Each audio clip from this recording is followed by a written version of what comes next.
Bom, então, nessa aula de hoje a gente vai ver sistema de amortização, né? Ou sistemas de empréstimos bancários, tá? Então, eu coloquei aqui neste material 5 tipos, tá? Os principais tipos de amortizações que existem, né? Que é o pagamento no final, meio forma de leasing, assim, pagamento periódicos, que é o sistema de amortização SAM, a prestação igual, que é o sistema Price, ali, de parcelas iguais, que é o sistema francês, né, que é utilizado aqui em alguns bancos, era mais utilizado até para compra e financiamento de imóveis, né. Depois tem o sistema de amortização constante, o SAC, e depois tem o sistema misto, que é o SAM, que é uma mistura do Price com o SAC, tá?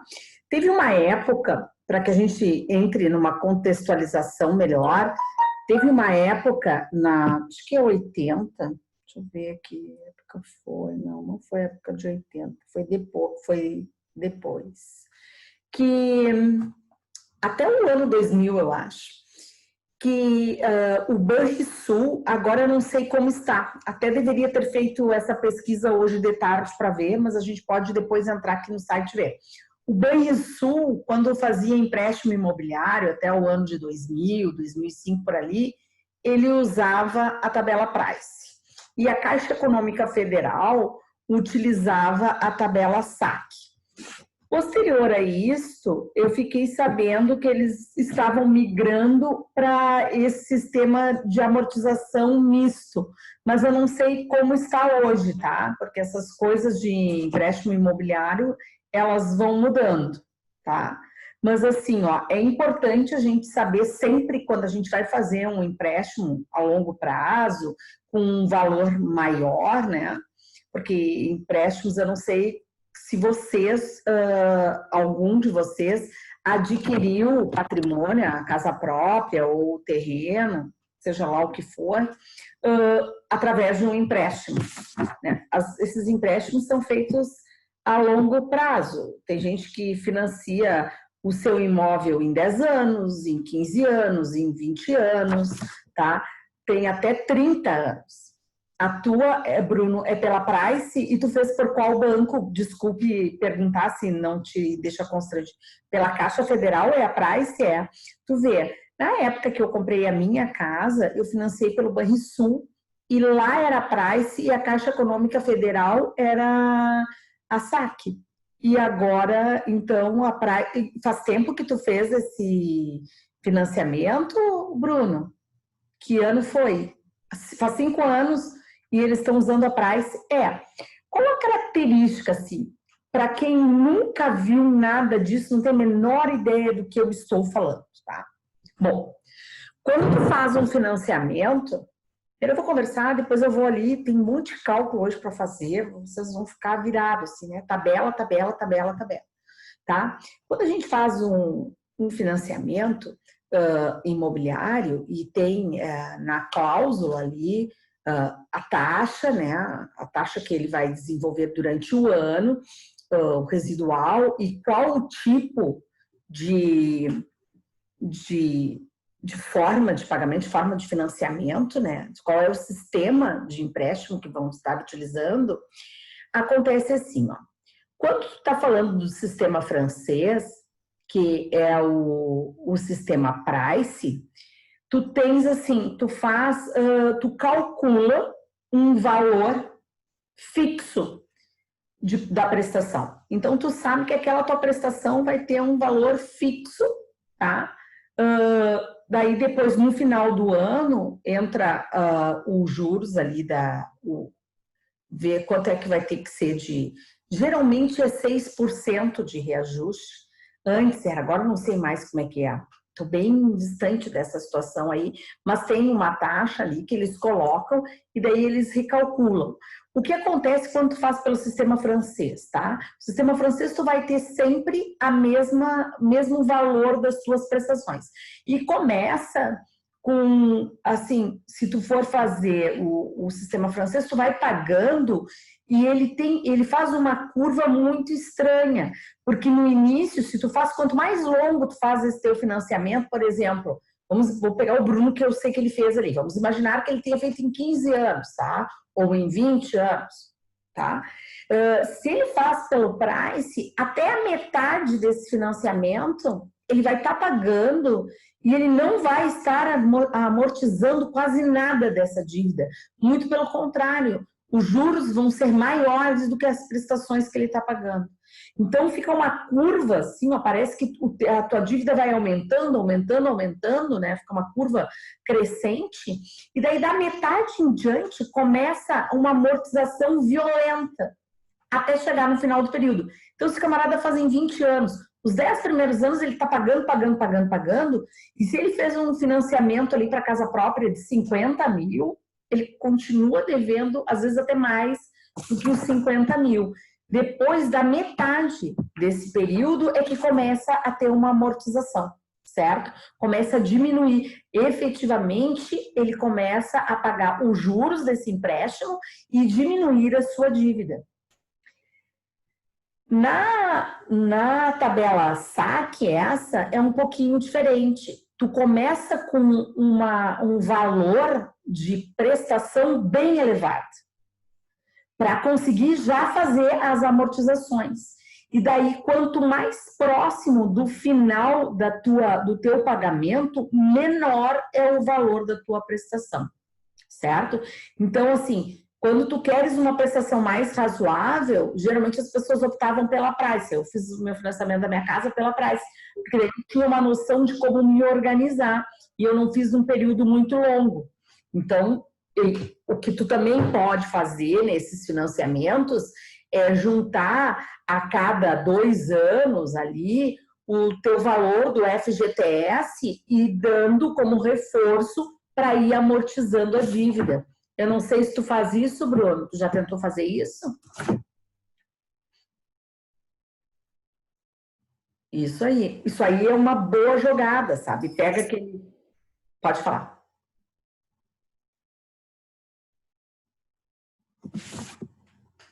Quem é que queria falar? Tu vais pegando aí o valor do teu FGTS, tu vai amortizando. E nessa amortização, tu pode escolher, tá? Quando tu vai lá dar esse reforço, tu pode escolher se tu queres diminuir o tempo de pagamento, ou seja, esse valor ser pago as últimas prestações, e daí tu diminui, sei lá, o reforço que tu deu, dá para pagar 1 ano, o último ano lá. Daí tu diminui o valor das parcelas, e daí eles recalculam tudo de novo, ou tu pode pedir para diminuir o valor da parcela e deixar no mesmo tempo, tá? Aí... No consórcio, normalmente é assim, se tu vai pagar lá, tu abate as do final e não as do início. Aí tu diminui o tempo que tu vai ficar pagando. Geralmente, quando tu vai diminuir as prestações, tu diminui as prestações do final, tu tá correto. Mas existem duas possibilidades. Não, eu tô dizendo em consórcio, né? Mas em casa também, no banco... No financiamento da Caixa também, tu paga quanto que é para tu não evitar de tu ficar pagando, né? Tu ficar pagando sempre. Se tu pagar 5 e que tá da frente, logo das que tá pagando, aí tu, vou ficar 5 meses sem pagar. Não, eu acho que eles nem fazem esse tipo de negociação, tu sempre paga... Não, eles fazem tu pagar do final, que é justamente para te continuar pagando sempre, não parar de pagar. Mas o que tu pode fazer é diminuir, por exemplo, tu pode chegar lá e dizer assim, olha, eu vou dar esse reforço, mas está muito elevado o valor da minha prestação. Eu quero continuar pagando em 10 anos, por exemplo. Eu quero continuar nesse mesmo tempo para pagar. Só que eu quero que tu recalcule para que diminua o valor da minha prestação. Isso é uma outra possibilidade que pode ser feita. Vamos levantar aqui que está acabando a bateria do meu Note. Tem que pegar aqui o carregador, só um pouquinho. Tá? Então, isso é uma coisa que pode ser feita, diminuir o valor das parcelas. E daí, assim, as pessoas às vezes me perguntam, tá, mas o que é melhor, diminuir o valor das parcelas ou diminuir a quantidade de parcelas? Eu acho melhor Tudo depende das condições que tu tem. Se tu tens condições de continuar pagando o mesmo valor da parcela, o ideal é tu diminuir a quantidade de parcelas. Pagar lá o final, porque quando tu paga o final, estão lembrados que eu falei da price lá, aquela curva é assim, ó, tu arrasta a curva para cá e vai diminuir essa tendência de aumento aqui, tá? Eu sempre, quando eu fiz isso, eu pedi para diminuir o número de parcelas. E comecei a fazer esse meu financiamento sendo um período menor. Mas, às vezes, já tive conhecidos aí que, sei lá, trocou de emprego, perdeu o emprego, sei lá o que aconteceu, e daí, por N motivos, estava muito alto o valor da parcela. Porque tem pessoas que financiam um imóvel, dependendo do valor do teu financiamento, sai assim, 2.500, 3.000, 4.000 por mês, e às vezes começa a apertar. Daí o que a pessoa faz? Pega esse abatimento e pede para diminuir o valor das parcelas e dá uma boa diminuição. Então depende da situação de cada um no momento, tá?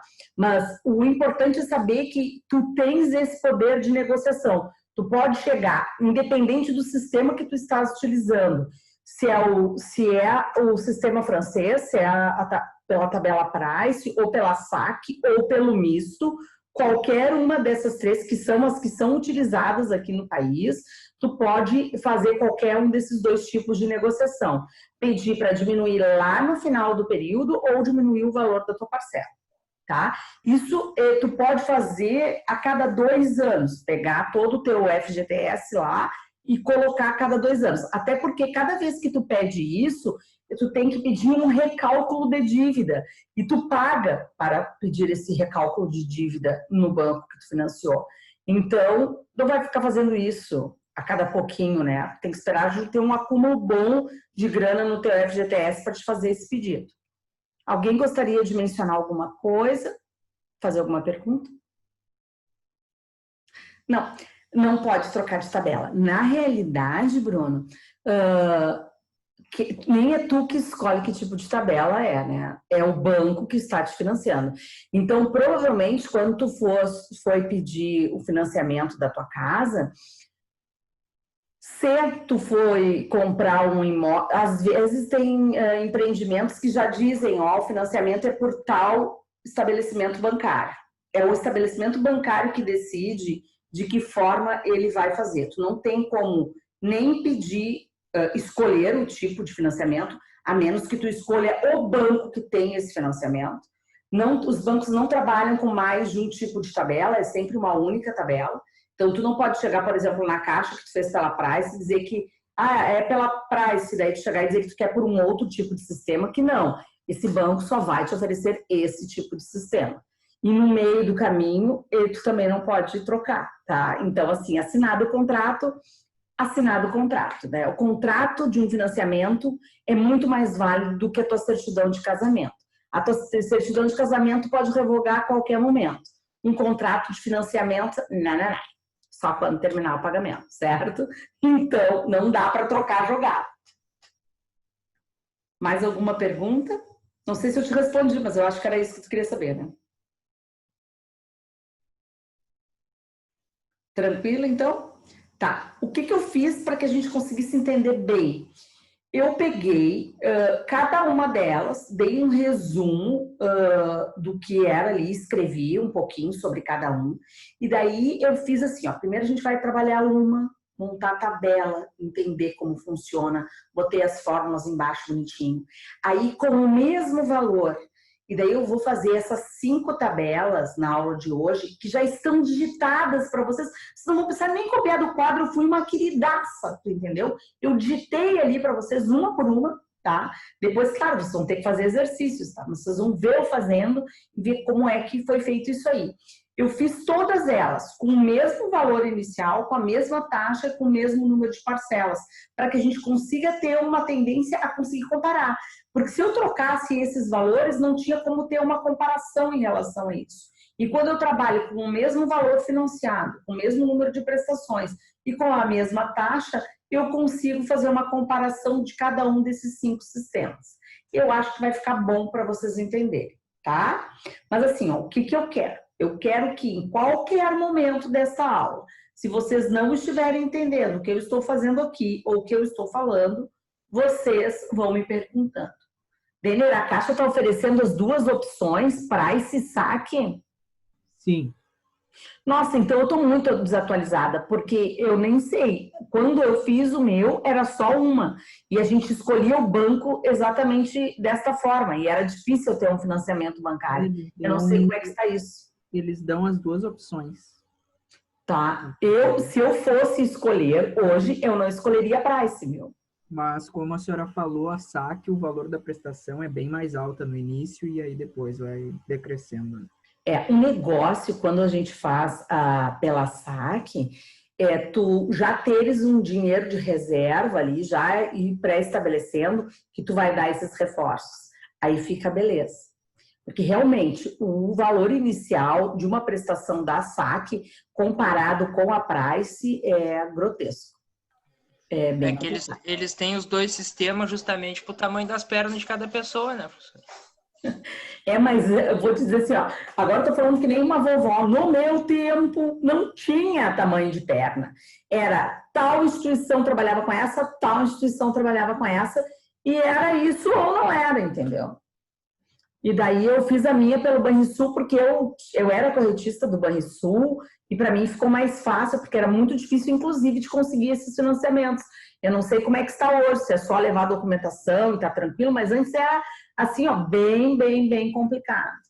E daí, como eu consegui ali, eu tive que me submeter à Price. Não era o que eu queria. Até porque eu já tinha um valor grande para dar de entrada, então o valor do meu financiamento não era tão enorme assim, dava para pagar direitinho pela saque. Agora, se é o teu primeiro imóvel e tu vai pedir esse financiamento, tu está saindo do zero, realmente a saque não é uma boa pedida, porque fica muito caro. Aí eu acho que é complicado. Então vamos lá. Deixa eu colocar aqui.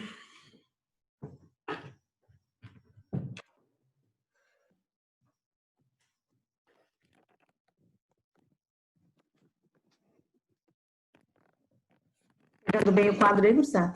Acho que tá, né? Bom, então o que eu falei ali, ó? Pagamento no final, né? O financiamento é pago de uma só vez no final do contrato, momento em que ocorre a devolução principal acrescido dos juros.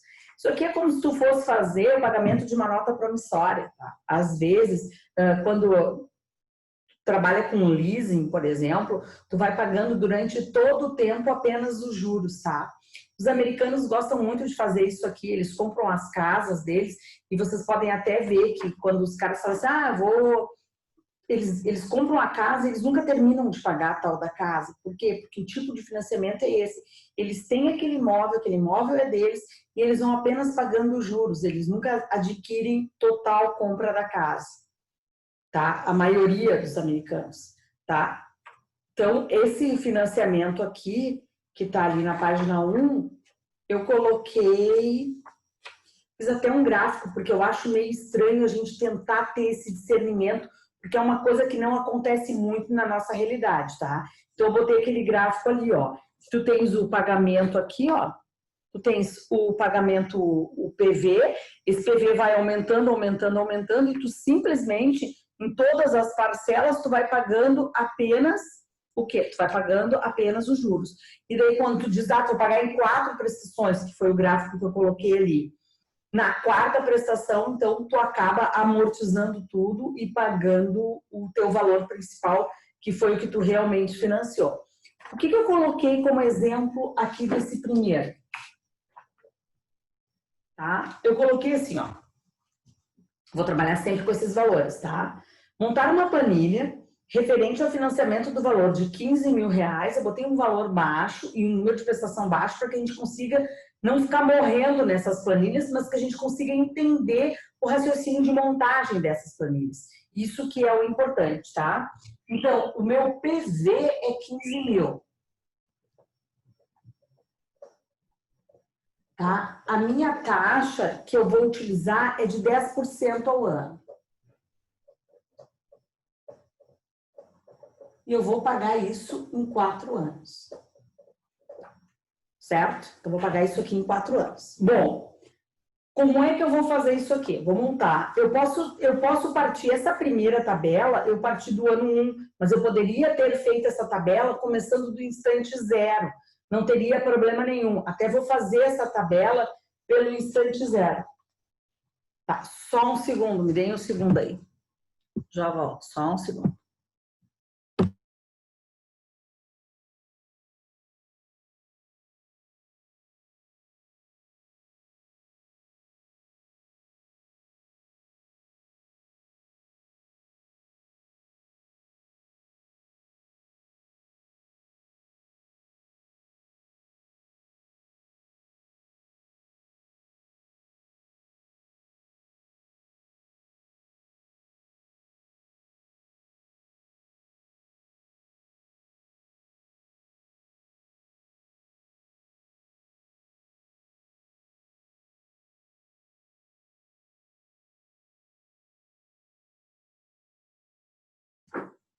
Eu vou montar a tabela. Aqui eu comecei pelo ano 1 e todas as outras depois eu comecei pelo 0 ali. Vou começar essa aqui pelo 0 para vocês verem como faria. Não vai fazer grande diferença em relação à planilha. O que eu coloquei? Coloquei o ano, eu coloquei o saldo inicial, eu coloquei os juros, eu coloquei o saldo devedor, que é o saldo depois do acúmulo dos juros, né? A amortização e o saldo final. Eu montei uma tabela com esses itens, tá? Professora, na tabela tá há 3 anos ali. Tu colocaste 4 aí no quadro. Ah, tá. Então é 3. Foi outro exemplo que eu coloquei 4. Tá, obrigada. Então, vou começar aqui, ó. A tabela começa com 1, tá? Eu vou colocar essa linha inicial diferente dessa outra para vocês verem que não vai fazer diferença nenhuma. Só porque a outra comecei pelo 0. Então, vai ficar o 1. 1, 2, 3. Foi o Samir que me alertou aqui, né, da quantidade dos anos. Obrigada, Samir. Vocês conseguem visualizar até aqui onde eu estou? Trocar de caneta, vou pegar uma azul, que essa preta aqui tá meio que falhando. Então, o que eu tenho ali? Eu tenho um saldo inicial, eu pedi nesse período 15 mil de empréstimo, certo? Então, aqui no início eu tinha 15 mil. 15 mil no início desse período, que foi o item 0 aqui, né? Tempo 0. Então, não correu aqui desse primeiro ano nada de juros. Os juros vai ocorrer no final do período, certo? Então, aqui eu tenho 15 mil, foi pedido 15 mil, no final do período eu estou devendo 15 mil. Quando vira o ano, quando vira o ano, agora eu vou pensar, o que eu estou devendo quando vira o ano? Bom, eu estava devendo, que era o saldo inicial, 15 mil. O que aconteceu? Tem um juros de 10% ao ano. Então, nesse primeiro ano, juros de 10% é 1.500. Certo? Qual vai ser o meu saldo devedor? Bom, eu devia 15 mil, acumulou um juros de 1.500, eu estou devendo 16.500. Tá? 16.500. Ok, eu vou amortizar quanto desse valor aqui? Tá? Não vou amortizar nada. Não vou pagar nada. E daí eu vou ter quanto aqui? 16.500. Certo? Posso pagar aqui também o valor só dos meus juros. Mas eu posso deixar para acumular e pagar tudo lá no final. Tá? Então, aqui, ó, 16.500. Começo com 16.500 e daí eu vou ter o quê? Um juros de 10 mil em cima de 16.500, que vai dar 1.650. Qual é o meu saldo devedor? Este valor mais 16.500, que vai dar 18.000 150. Aqui, ó. Esse risquinho aqui é os centavos. Não amortizo nada e estou devendo 18.150. Próximo ano, começo devendo 18.150. 10% em cima disso, 1.815. Somo 18.150 com 1.815, eu vou ter 19.965. Agora, aqui eu vou ter que pagar tudo, porque eu disse que o financiamento era em 3 anos, então o que eu amortizo? Eu vou amortizar o total da dívida, toda a dívida. 19.965. E daí, qual vai ser o valor? 0. Eu não tenho mais saldo final porque eu quitei a minha dívida. Certo? Esse é um método estranho, tá? Até eu coloquei ali, ó, como exemplo na parte ali que eu disse assim, ó, isso ocorre no momento que ocorre a devolução principal acrescido dos juros, utilização em notas promissórias. Botei até este exemplo aqui como se fosse a nota promissória, tá?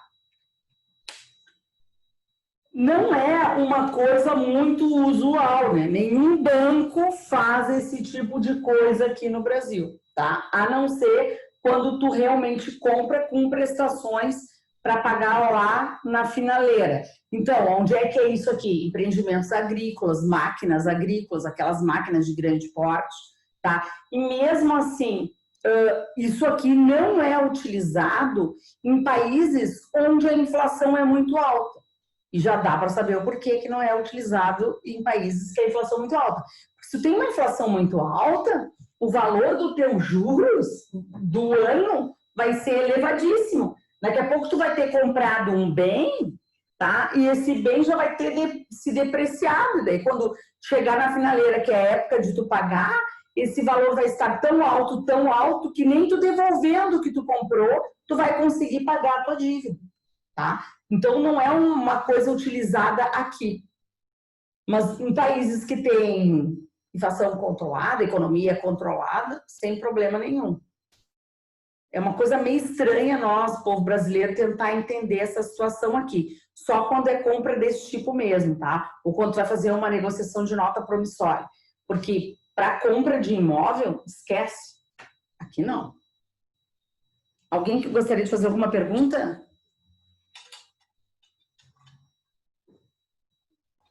Ô, professora, eu entrei ali, no negócio da Caixa, tem um simulador habitacional ali, que tu coloca as duas opções, tanto a saque quanto a price, ele calcula ali, eu tava vendo agora há pouco. Então, ele está aberto para as duas, né? Na época que eu fiz, era só uma, não existia as duas. Tenta entrar aí, tu que tá de boa aí na frente do teu computador, tenta entrar no Banrisul para ver se ele também tá com as duas, por favor. Tá. Me atualiza. Sim, o simulador, ele faz isso, tu coloca, tu até pode fazer assim, ó, o valor do teu imóvel, quanto tempo tu quer pagar e qual o teu valor do teu salário. Porque dependendo do valor do teu salário, ele não deixa nem tu simular. Ele diz, não, para a quantidade de prestações, não dá, porque tu tem um valor, um percentual do teu salário que tu pode comprometer em relação ao pagamento da tua casa própria. Se ele ultrapassar esse percentual, eles negam o financiamento. Porque eles acham que tu não vai conseguir pagar, né?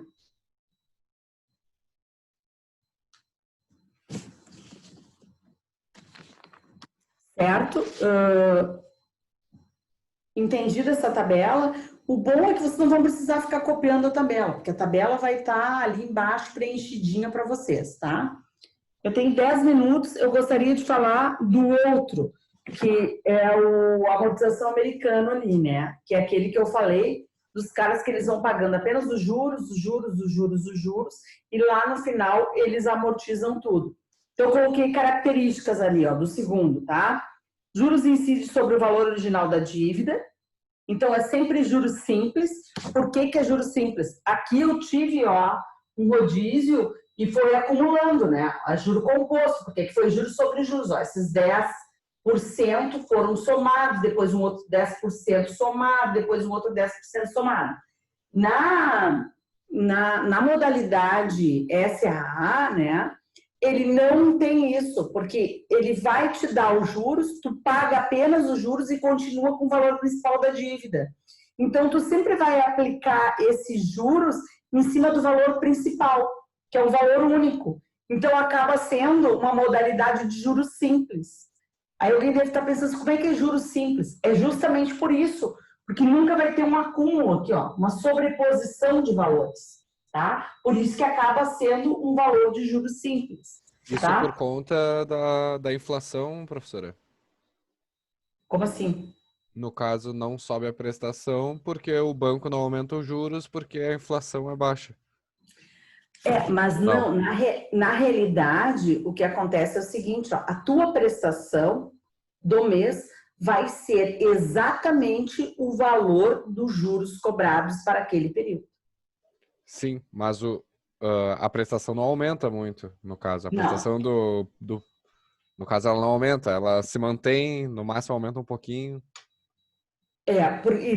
Esse tipo de financiamento, novamente repetindo, é uma coisa que a gente não tem o hábito, porque são para economias que têm estabilidade, tá? Eu não sei se vocês estão lembrados, mas por volta de 2008, se não me engano, deu uma quebra imobiliária nos Estados Unidos, tá? E várias pessoas acabaram perdendo seus imóveis exatamente por isso. Porque os bancos financiadores estavam fazendo os seus cálculos, e esses cálculos, os investidores na realidade imobiliária, eles estavam maquiando o valor da taxa que incidia sobre isso.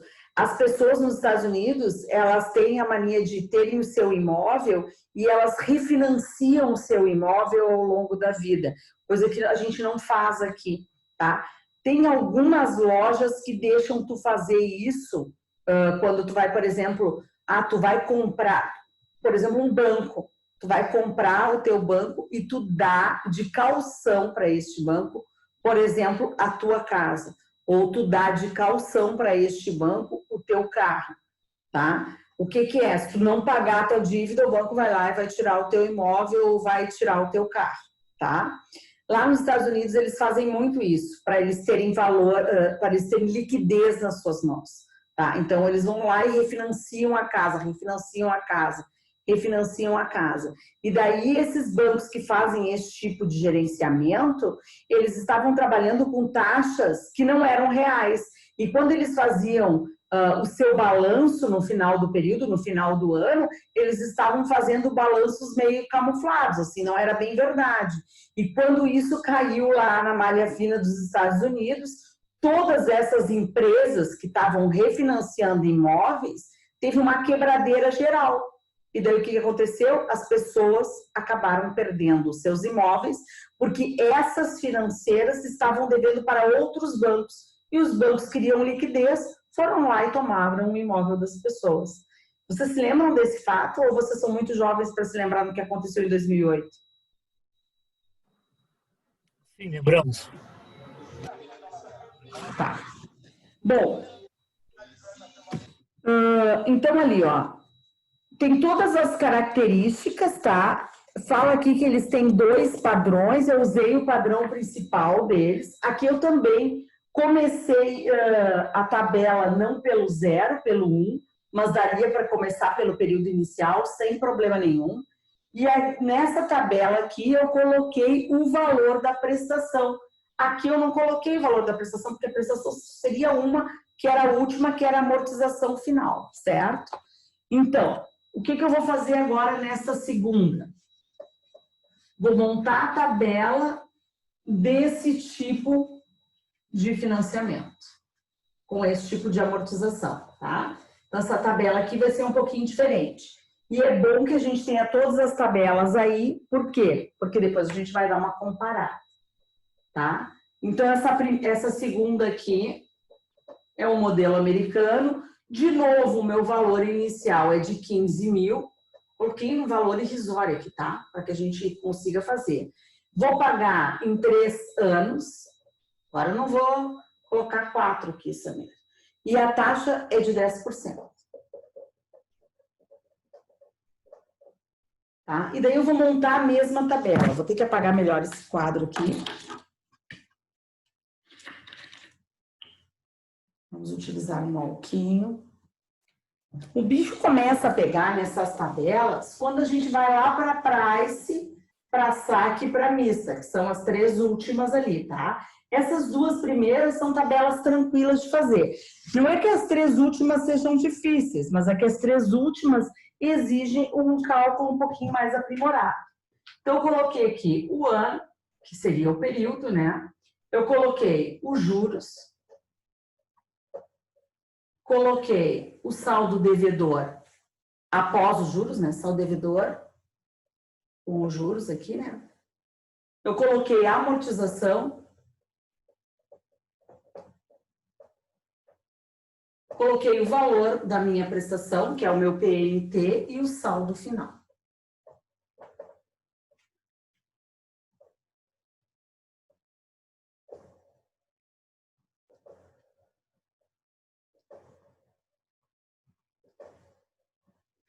Eu não sei se vocês tiveram aula com o professor Otacílio. Algum de vocês teve o prazer de ter aula com o professor Otacílio? Sim, eu tive.